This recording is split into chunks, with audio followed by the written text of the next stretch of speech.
Hey, what's going on, guys, and welcome back to Weird Futures Comic Talk. I'm Matt Kay, and this week I'm talking about Foolkiller. If you want to catch up on this amazing comic, go ahead and hit the link on the top right-hand corner of the screen. Other than that, let's jump into it.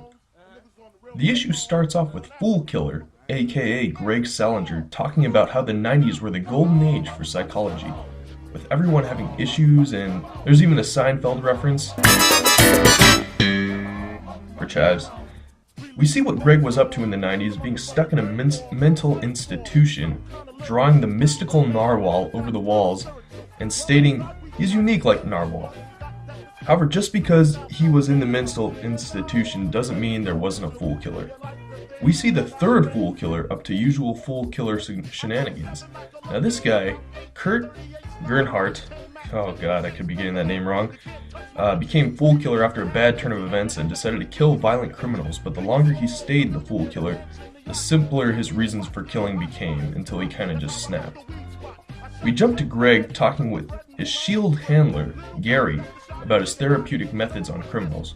To be blunt, he analyzes them, and if he can't help them, he kills them, and Gary loves it. He explains that if there were more people like Greg, maybe his wife would still be alive. This reinvigorates Greg, who runs off to help more patients. However, it's not all as it seems, as we see Gary getting all touchy-feely with Baldy over here, talking about timeshares.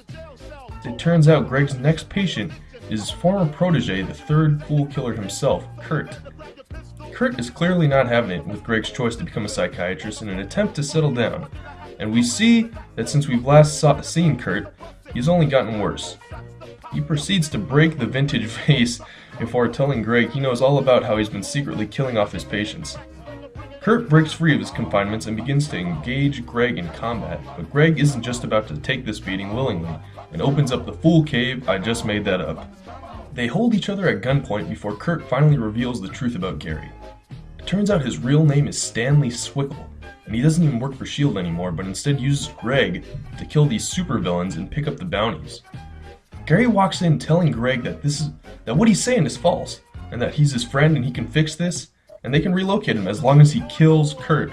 However, he is shot in the head before he can finish by none other than Greg himself. So another fantastic issue. Once again, this comic has found the perfect medium with comedy and intensity. Honestly, I'm really liking Kurt, the third Foolkiller. I like his super 90s costume that today pretty much comes off as an S&M kind of thing. But I like how he's more like the successor who's trying to get his mentor back in the game, and I'm hoping this comic will turn into these two running around working together, especially since Greg just killed the guy that gave him his psychiatrist job. Anyways, if you're interested, be sure to check out Foolkiller 4 on sale February 8th, because it looks like Deadpool is back in Greg's life.